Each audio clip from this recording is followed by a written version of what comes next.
In that thriller genre, the films are more international and made for a more international audience. Ladies and gentlemen, may we introduce you to Patrick. Patrick winds up in a coma. You can't hear him.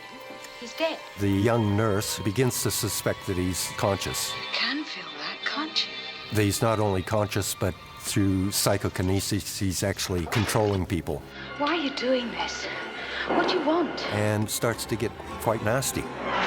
A script was presented to me in its finished form, and I was really knocked out by it, and then I fixed it. The first thing I knew about Richard was what a Hitchcock fan he was. He would study Hitchcock's pictures frame by frame by frame by frame, and he very much designed Patrick along those same lines. We ripped off Psycho and had him murder his mother and her boyfriend. Patrick?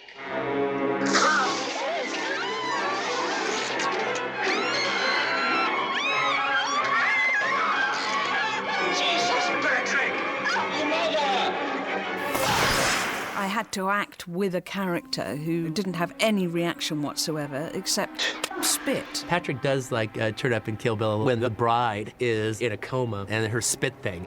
I always remember that actor. I thought he was amazing looking in that movie with his eyes just wide open and everything. And in the original script, I had it written like that. Then I showed it to Uma, and she goes, "I'm not gonna do that."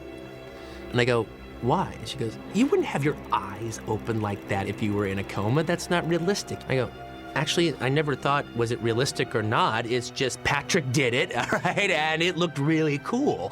I'm going to try some ECT on Patrick to see if I can shock some response out of him. When we shot the shock therapy scene, the guy who was there as our technical expert said, "Well, why don't we just give him some shock treatment?" And Robert said, yeah, great idea. He was so keen to get to do something. I wouldn't let them do it, of course, but it might have been effective. I think there was some moments which perhaps went a bit too far. I think when Robert Helpman ate the frogs, we were into another genre there. He made me. Every movie, to be a big success, needs to have at least one moment. Come on, lovely. I'll take you home. That everybody talks about.